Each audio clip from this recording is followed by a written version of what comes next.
We're going to do Nun Vav.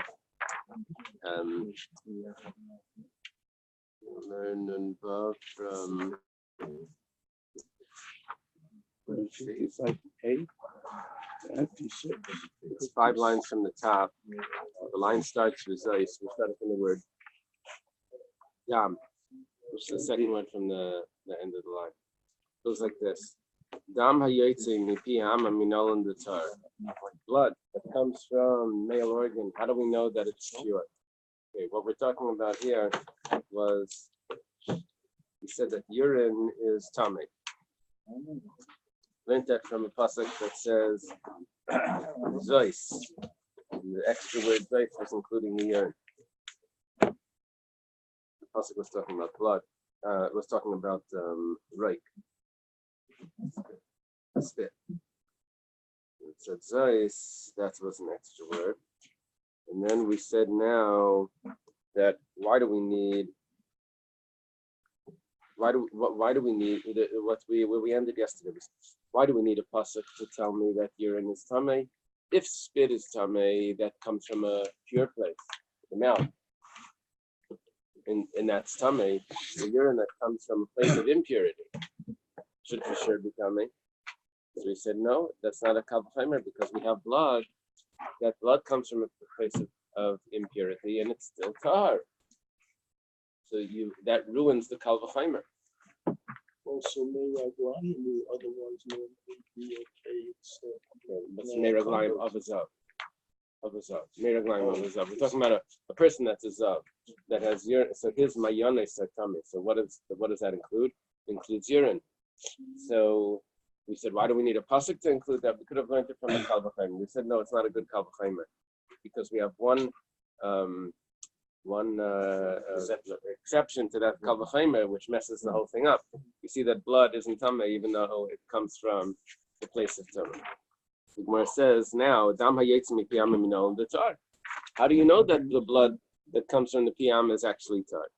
Okay, the Tanya was taught in the Bais. Maybe I could think that blood from the mouth, blood from the male organ is tamei. Talmud Laimar Zayvay tamei hu. His flow is tamei. Hu tamei. It is tamei. Vein damei yitzimi pivim piyama tamei elatar.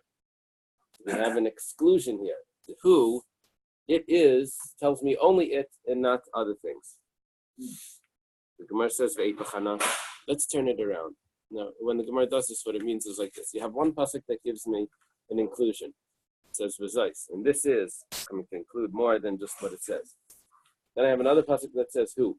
It's coming to exclude something.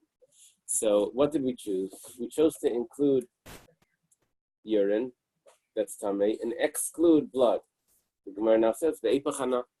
Who told you to exclude the blood? Maybe include the blood and exclude the urine, right? Amar Rabbi Yochanan Mishum Shimon ben Yochai. Rabbi Yochanan says in the name of Rabbi Shimon ben Yochai. Whenever he uses the word Mishum, it means that it wasn't a direct transmission. He didn't hear it directly from him. So Rabbi Yochanan is much later than Rabbi Shimon ben Yochai was a Tana. He says in his name, he says Dum Yederayk. What's going to be tamei? Things that are similar to spit. Just like spit collects and then it goes out, spits it out. It needs to be something that collects. It doesn't just flow. It doesn't just flow. Yatzadam, this excludes blood. That doesn't collect. If someone has a wound, it just bleeds. It doesn't like get heavier and heavier and then come out. It just bleeds. It drips out. So we have a pasuk that tells me that the zav is tamei. The zav is tamei. We learned yesterday the actual substance. We have a pasuk that says the saliva is tamei. Now we're trying to include other things. We're comparing them to saliva. That if it collects, then we'll say that it can also be tamei. That excludes blood that doesn't collect. The urine does collect. It collects before it comes out. So that's why the urine would be tamei. Gemara asks for a chalav shebeisha shemasagal v'yotze. What about woman's milk? That collects. V'amar mar chalav shebeisha metami tumas mashkin in avaloi tumah chamura. Woman's milk is only tamei as tumas oichlin, but it's not tamei as a source of tumah on the zava. So yes, if you do have a revius, if you do have a certain amount of milk, that would be considered like food that could become tamei. But we don't say that it's the actual source of tumah, like we say by ziva or nida or spit of a zava. We say that that's not considered a fountain, a spring of a source that should be tamei, as we learned before. So yes, it has a tumah, but it doesn't have the original tumah. The question is why? If anything that's compared to spit, that means that it collects and then it comes out. So woman's milk collects before it comes out. That would be a comparison.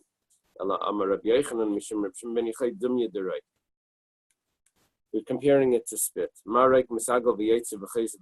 Just like spit.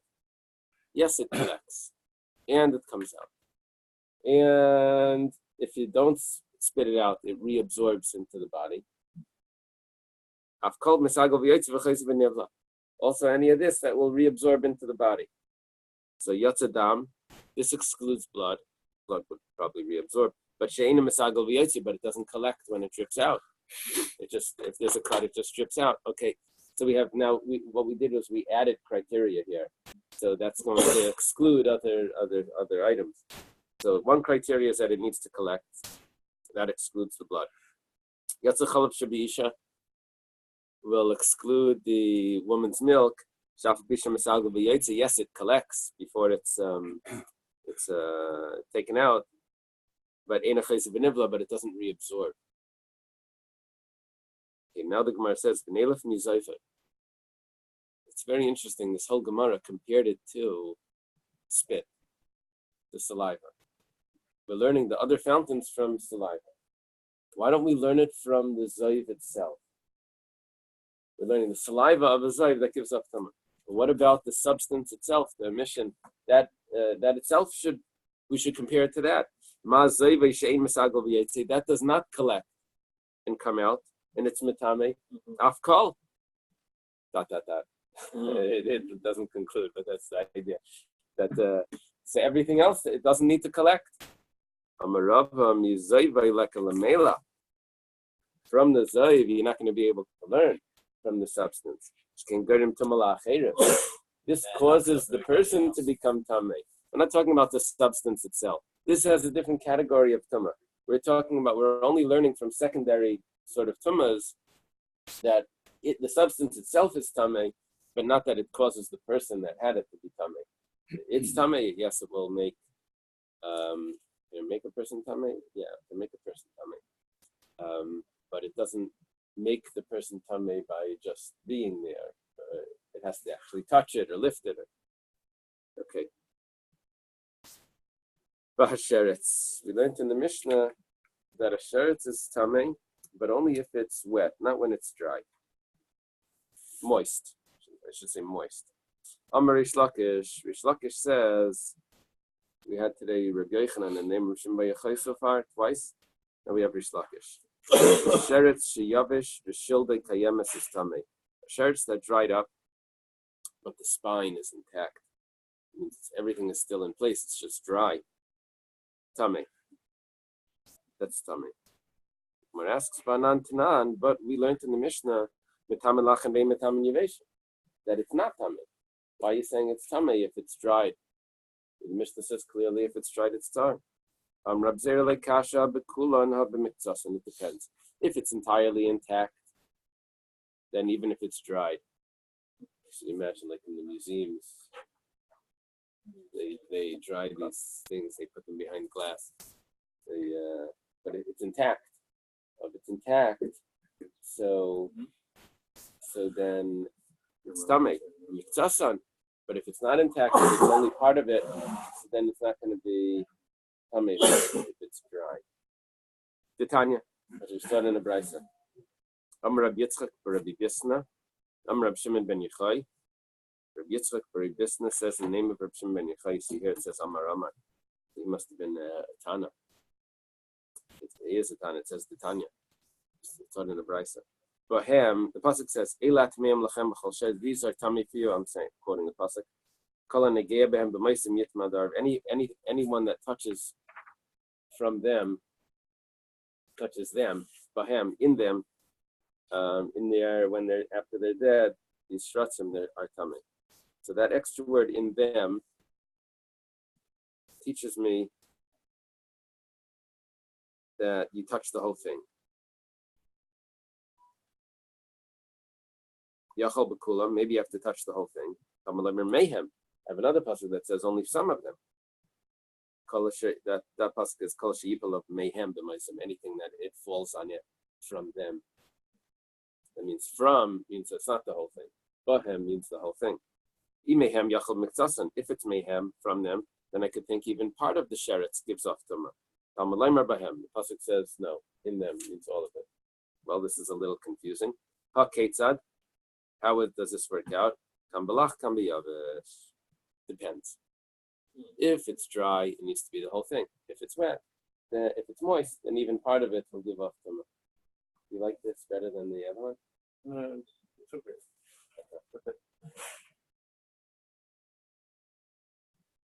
Okay, I saw that the New one? the app is going to have the Steinsaltz. I saw that. Okay, I'm a Rabbi. Rabbi says, Hani zivugi de mechuza. Zivugi is lizards. Zivug sheni. That's with a vav. That's with a vav. Is that how it's translated in the English? English here it says a tzav. Tzav could mean is a tzav of frog. Anyway, okay. Of Mechuzah. Mechuzah is the city that Rava lived in, actually. These lizards of Mechuzah, kishildan kayemes tmeim. If their spine is intact, they're tamei. But Amar Rish Lakish says sheretz shenisra, kishilda kayemes tamei. If a sheretz got burnt, but its spine is intact, it's tummy. Meisvei. Oh, really? Tzav is a turtle. Aha. This one says a toad. Oh, okay. So now we have three creatures there. What does the Steinsaltz say? What is the current? Okay. And nimtza sheretz saraf al gabi azesim. If you find the burnt sheretz on top of olives, v'chein matlis hamahuha tahirim, and also if you find the tattered talis. Remember that book, tattered talis? You know, like Sherlock Holmes. Yeah. So the tattered talis, you find it on top of Zaysim. So that's tahar. That's pure. Shekalat is a shas mitziyasan. The way it works is like this. At this point, it's tahar. The question is when it got burnt, when it got tattered. The way it is right now, it's not tamei. But the question is, that could be when it fell on top of the zaysim, it was intact. It wasn't burned, it wasn't tattered. Now it got burnt and the talis got tattered. So do we say that it was on it beforehand? Sorry, did I say talis? It's matlis. Matlis is a cloth. It was not a talis. Matlis. No, I'm sorry. It's matlis is a little cloth.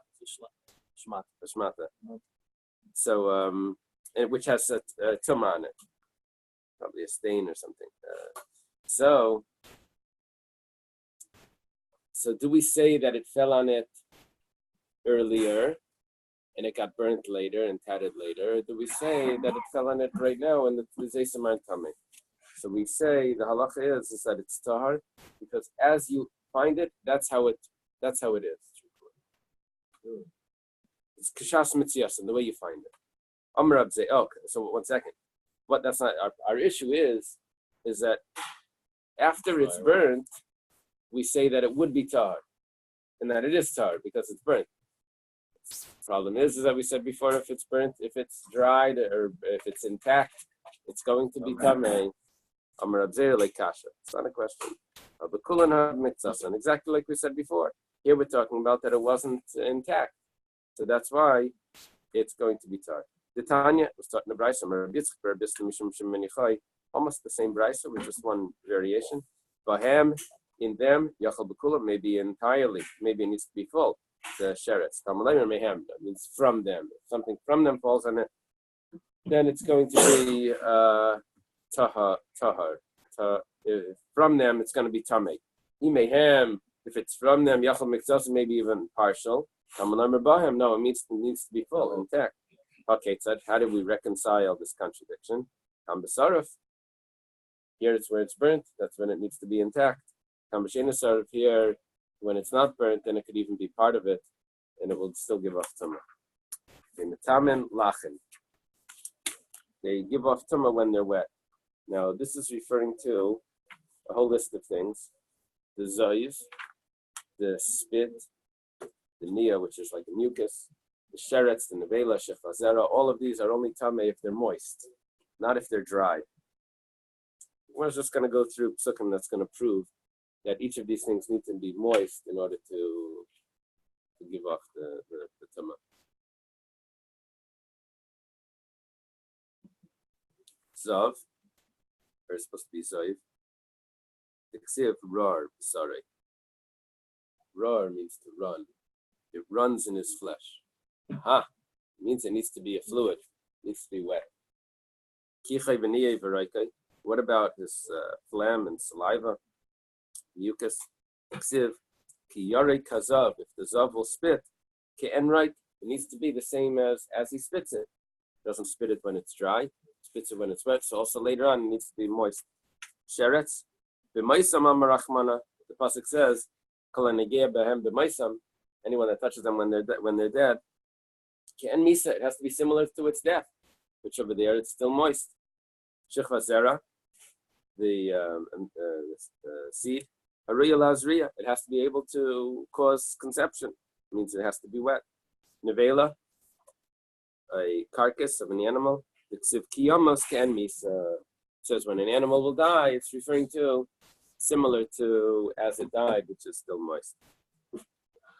If you're able to soak it, then it's considered moist. If you soak it for 24 hours in lukewarm water, consider and it goes back to being moist, to being soft. So then that's considered moist. Otherwise, it's considered dry. Find it.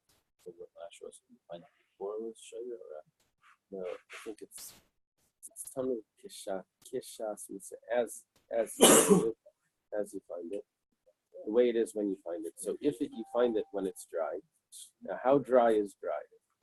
So we say, well, if you soak it for 24 hours and it's going to come back wet, that's not considered dry yet.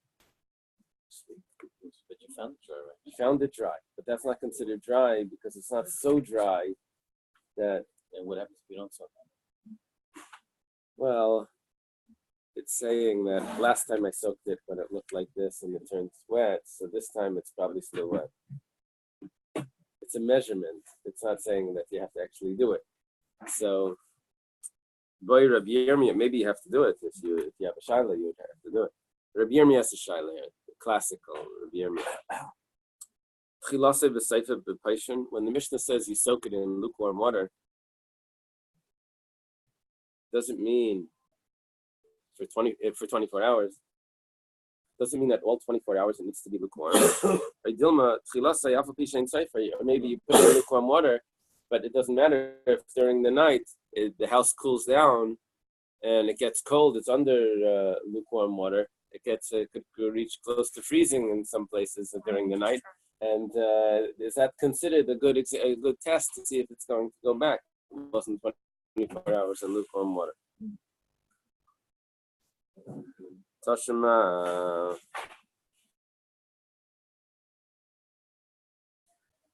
come and listen. We have a brisa that's the Tanya was starting the brisa. Come hishuyasim b'paishin. How long do you soak it in lukewarm water? Yehuda ben Nekusa meis leist chilasa yafa pishin seifli. Clear answer. Yehuda ben Nekusa says 24 hours lukewarm at the beginning, even though the end is not lukewarm. It needs to be patient for all 24 hours. How do you do that? You have to put it near in an incubator or something. Something that's going to keep the temperature exactly.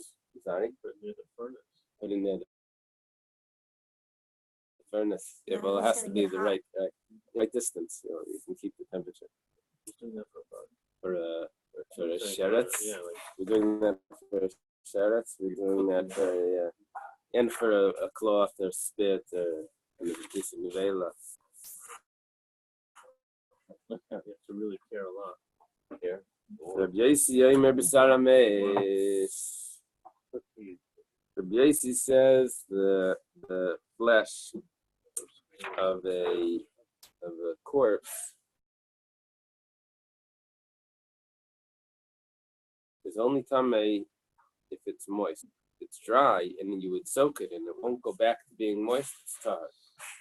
Amar Shmuel. Shmuel says tahar milatame b'kazayas. Yes, it's going to be tahar from a certain aspect. Aval metame tumas reker, but it still will give off the tuma of dust of a corpse. We learned about this before, that if there's a corpse that's in a marble box, a marble room, it just disintegrates,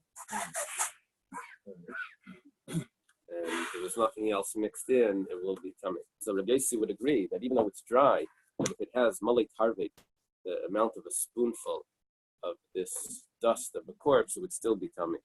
Tanya Nami Hachi, was also telling the Bais, Rabbi Yomi Besar Meshiyavish, Veina Chalisha, Spalasa Kameshaya Tar, Milatami, Bekazaya, Savaltami to Misrekit. We actually have a clear Bais that says, supports what Shmuel's saying, is that, yes, it's Tameh because it's dry. Yes, it's Tahar because it's dry, but it's Tahar only from a certain type of Tumah. It's still Tameh from another sort of, from another Tumah, which would be Tumas Rekiv. Tumas Rekiv has a lot of criteria. Just from the top, right? All these things coming out only from the top. Well, when we dealt with the urine and the blood, that was only from the Zav. But then we went down to a sheretz, and now the last piece that we just did was from an actual corpse of a human.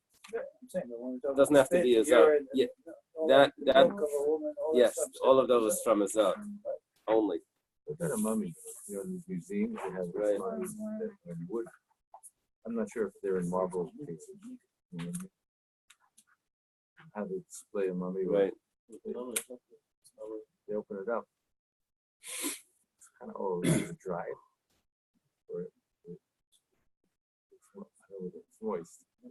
But they had a way of doing this mummification in China where they would do it when it was moist.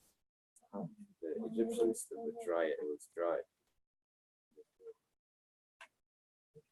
Which question?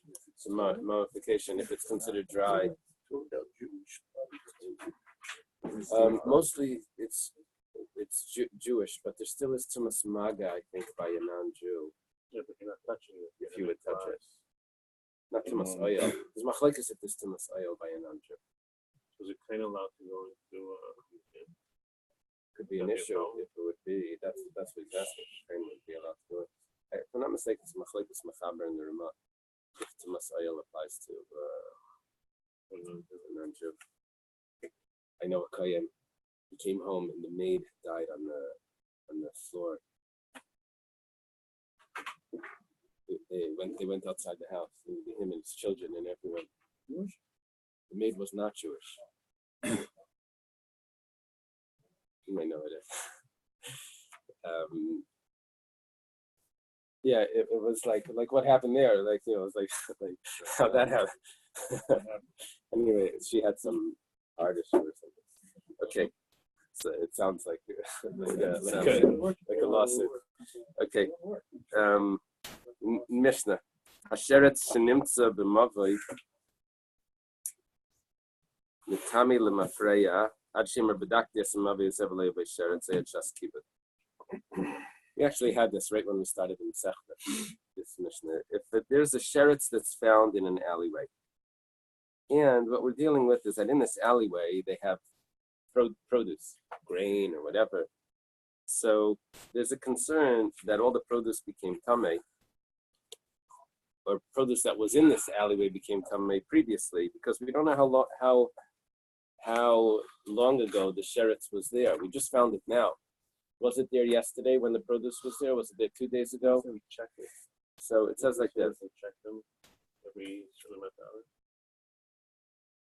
Each alleyway. Check. You learn it?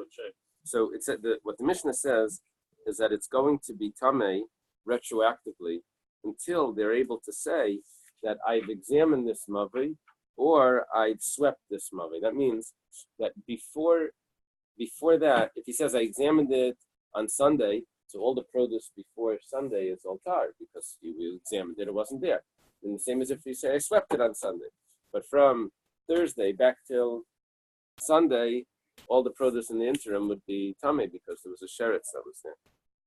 V'chein kesen. Probably keep it. Yeah. Keep it. Just keep it. I just keep it. Yeah. Why would things before that? We're worried that the shirts walked around. No, it's only tamei when it's there. Right. So why would it make a difference whether it was there before? How long back was the difference? Whatever's there now should become tamei. Yeah. Right now, whatever's there is tamei. But yesterday I had produce here as well. It's now in my house that I took away. Is that tamei? And what about the 2 days ago? And all it goes back, all that produce. Kesen, the same as with a cloth that has a stain on it. A stain that's found on a garment. This contaminates retroactive. So she says, I checked it this morning or I checked it yesterday, there was nothing on it. Oh yeah, chaskibas, or if she says I washed it yesterday. So the day previously, this stain will not make anything tamei from prior to that. And these things will give off tumah whether they're wet or whether they're dry. Now, bein yavesh. Didn't we say that a sheretz doesn't give off tumah yavesh? Well, we answered that with its whole, it does. It's only if it's partial. That must be the pshat. Now, Reb Shimon says, "Hayavish mitamel mafreya." That if it's dry, it will give off tumah retroactive. But you see, if it's wet, it has sort of like a date on it that it can't be wet for the last 6 days. It couldn't have come 6 days ago and it's still wet today. So it's sort of like milk that's fresh. How long has this been in the fridge? Well, if it's still fresh, it can't be. So if it's still wet, then it can only be as long as it could still be wet. Yeah, so when you buy your shirts, you have that little tag that says this will be wet until expiration date. Right. So if something takes, let's say, 10 hours to dry out, and we find it and it's wet, then we know that it's not 10 hours. It wasn't there for 10 hours. That's Reb Shimon's svara. Question is, what are the Chachamim thinking? How did the Gemara is going to say? Ibailu, it's a question. Adjas kibud cheskasi pader. Aidilma cheskasi miskabed. When we say that it's tamei until the last time, you always correct me on that. What's the until? From. It's tamei from the time that I swept it. Does that mean that when you swept it, you examined it as well? Or what's the sweeping doing? Is the sweeping because when you sweep, you also look what you're sweeping? Or maybe or maybe if you're sweeping, you would have swept it up. Not that you're examining it. Because what is the sweeping doing? Is the sweeping telling me that you would have seen it? Or is the sweeping telling me that you would have removed it? So, my nafkamina. What's the difference? they would say in the yeshivas, they would ask questions like this that have no relevance. They say, what's the difference? They'd say, the difference is if I marry a woman on condition that this is the pshat. So if this is the pshat, then they're married. But they're not. Okay, so here, what's the difference if the issue over here is it that you examine it while you're sweeping it, or you would have swept it and it won't be there? So the difference is the Amar Kabed V'lei Badik. If he says I swept but I did not look, I swept with my eyes closed. I can sweep with my eyes shut. Okay, it sounds like a Dr. Seuss, but it hurts. Remember that? But I would, Okay. I would say that in those days probably you would, because you wouldn't want to find the shards. Because if you see it, then you're in trouble. Right. It's better to sweep with your eyes closed. So you don't run into that problem. I don't know if that's the shot, because if you find it later, then you're in real trouble. No, you wouldn't. That's up to the way. It's outside. Oh, well, let's see if this is a shot. So, if we say that it's Just smelling that the things. chazak is that he would have examined it, he says clearly that he didn't examine. So this sweeping is not going to help in this case, and we're going to have to pass back prior to the sweeping and make things tummy even earlier. However,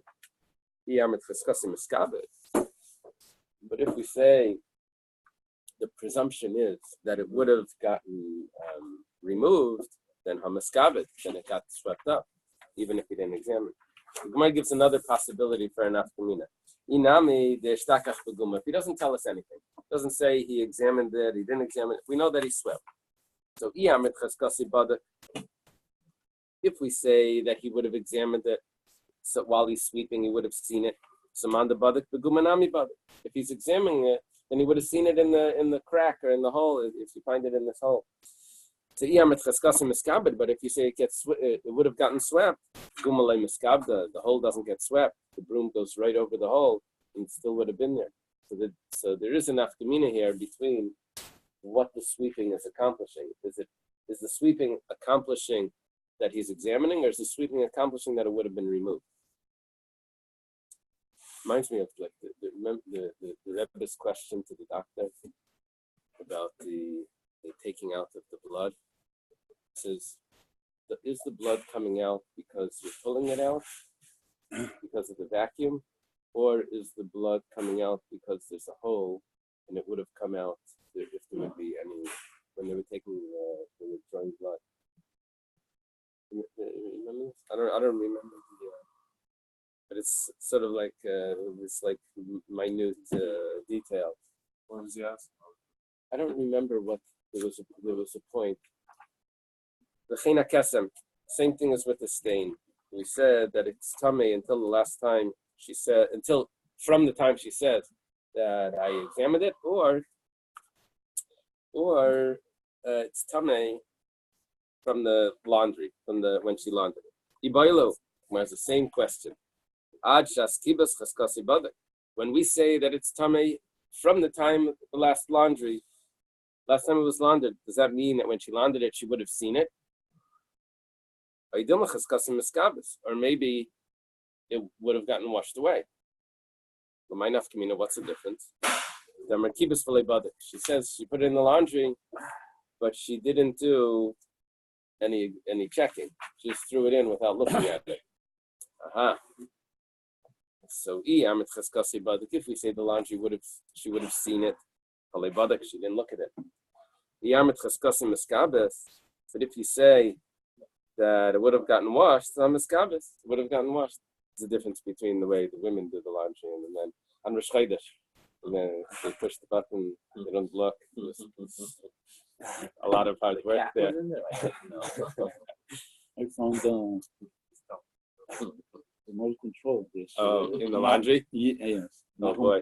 Put the cloth in. Like that. There was a remote. It was control. after the cycle. It's clean. Inami. Another possibility for enough. I mean, this nishtakach b'sitra was found on the side. Sitra means the side. They say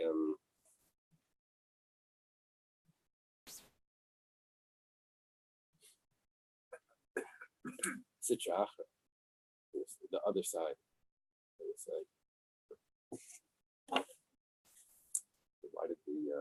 Yetzer Hara across the road. It's going to the Sitra Achra. Aramaic joke. Okay. Amrit. It was found on the side of the cloth. So if you have a cloth, you have the cloth on the side. There's like a little like trimming so that side. If you say that it gets examined, Saman the Badak Basichanami Badak, if she or he is washing the clothes and they're looking at it, so they would have examined the edges as well.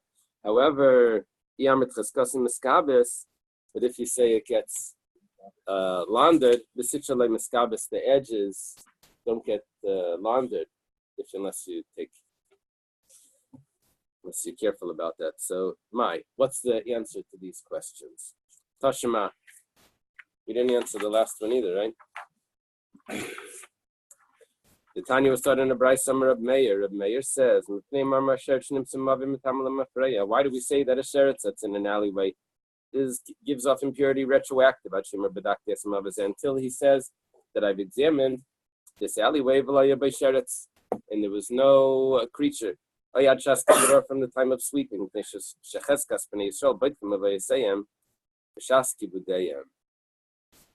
the presumption is that the Jews examine while they're sweeping. This is what he said.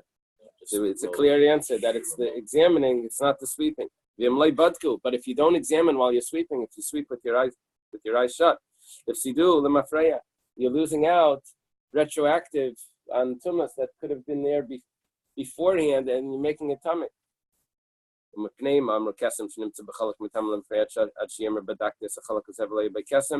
For what reason do we say that a stain that's on a cloth, that's on a garment, is tamei retroactive until she says, or from the time that she says, that he says that I've examined this garment and there was no stain on it, or from the time of laundry, because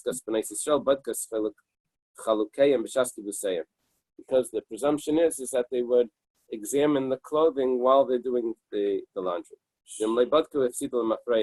And if they don't examine, they lose out retroactive because it's going to go, the tumah is going to go, we found it now, it's going to go back to prior to the laundry. If they didn't examine it. Now, it's very clear from this brisa, but the pshat is that it's the bedika, it's not the laundry, and it's not the sweeping. It's the paying attention.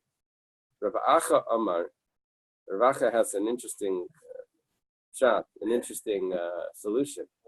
He says, Tachser v'tchabsenu. Let's replicate. He's a smart guy. Yeah, let's do this again, and let's see what happens. We'll wash it again. Im nidcha marisei, if it dulls the appearance, then obviously this must be from after the laundry, because if it was there before, you see that it gets dulled when you launder it. And if it doesn't, it's not really biyadua, but then probably it was there from before, right? If nothing changes. Rabbi Yomer, you can't compare one afterwards to one beforehand. It sounds like he's agreeing with Rav Acha. It's a maktiv, it's a maglet. Because after it's washed, it penetrates. Before it's washed, it's like a scab. Maglet is like a scab. It's a crust on the top. Shema mina cheskasi badak shema mina. This tells us that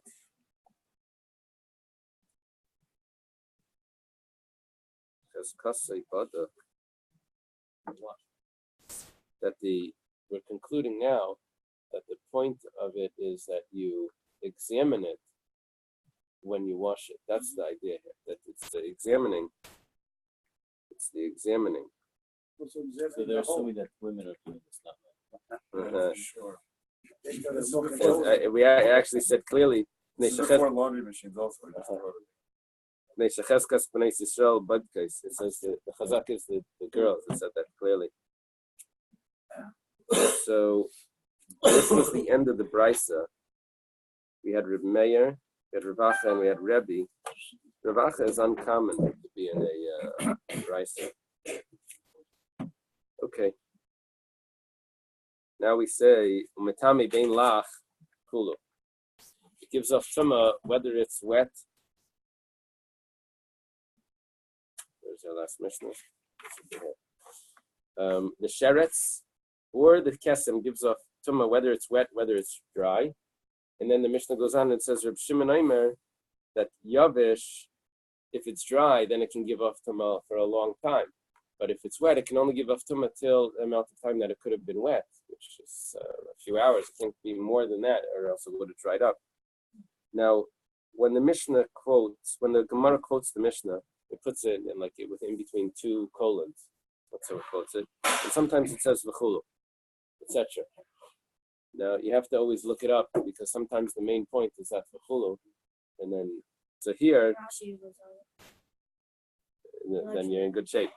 Here, the main point of this quote is Reb Shimon Omer. It's not what's being quoted; it's the Reb Shimon. Reb Shimon says that it depends how long it could have been wet.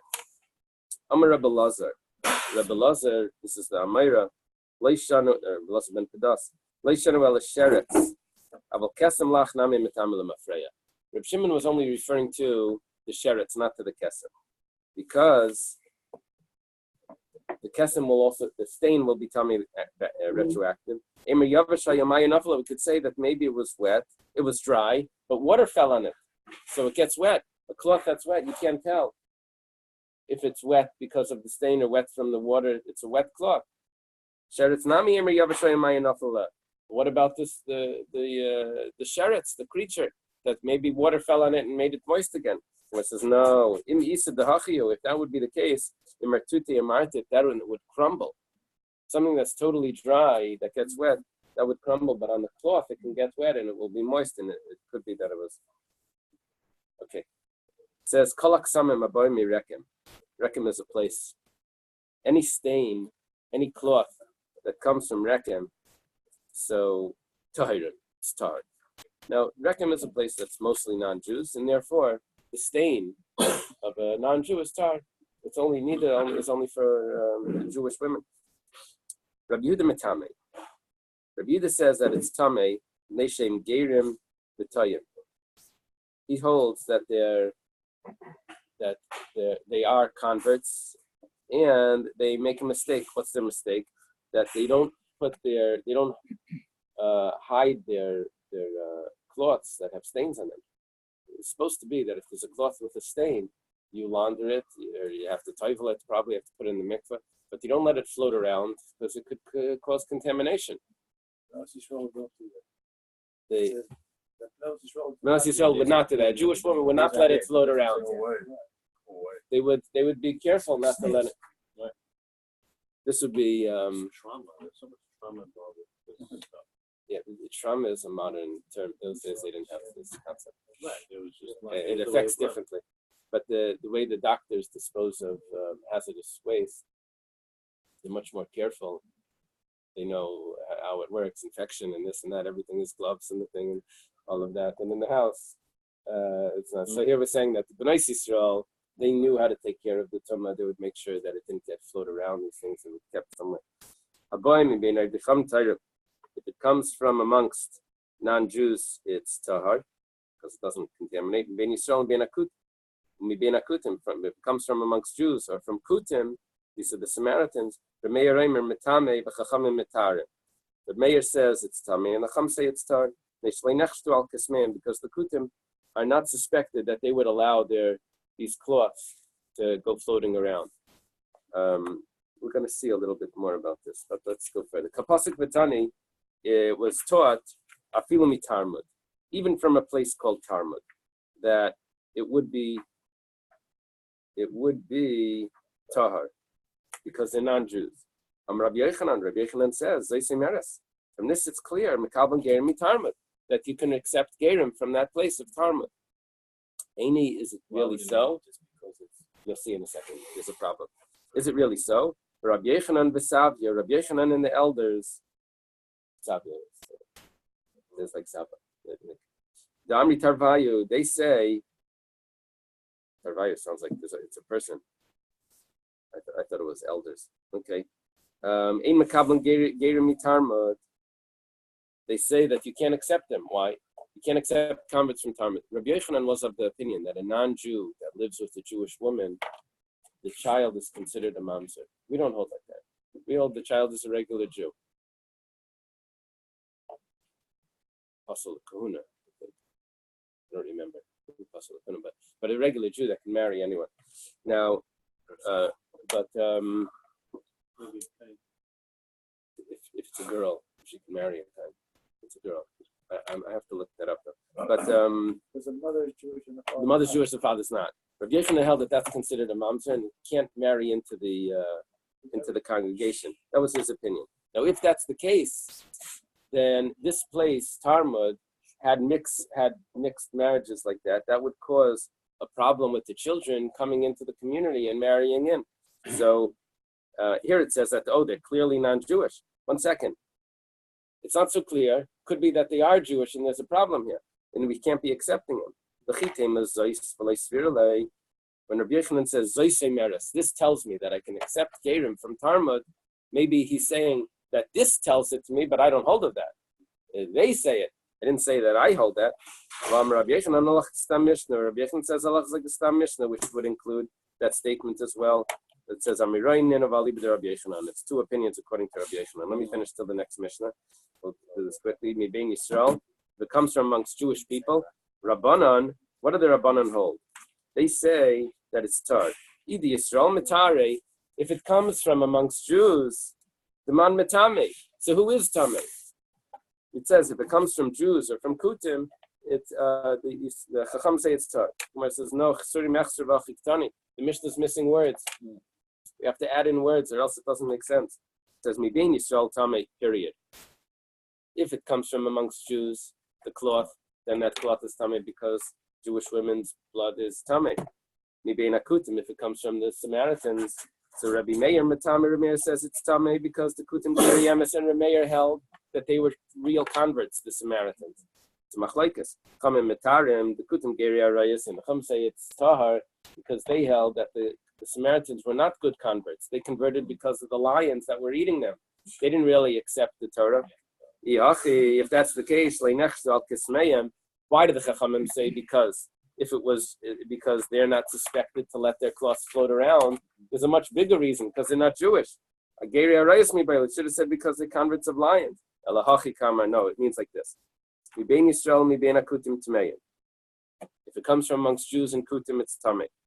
The Kutim Geirei Emes, because everyone holds Kutim are Geirei Emes.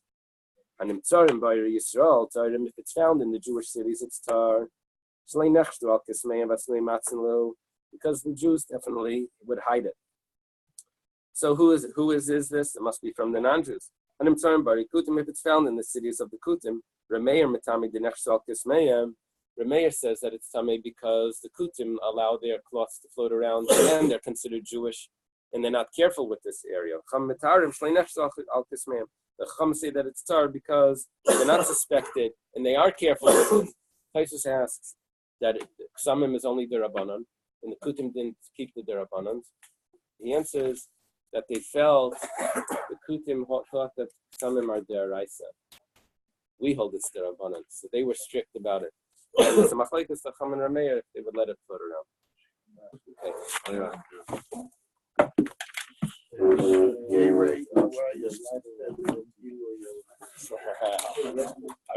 I don't pronounce it. Right. How do you say a plural of a lion? Arayas.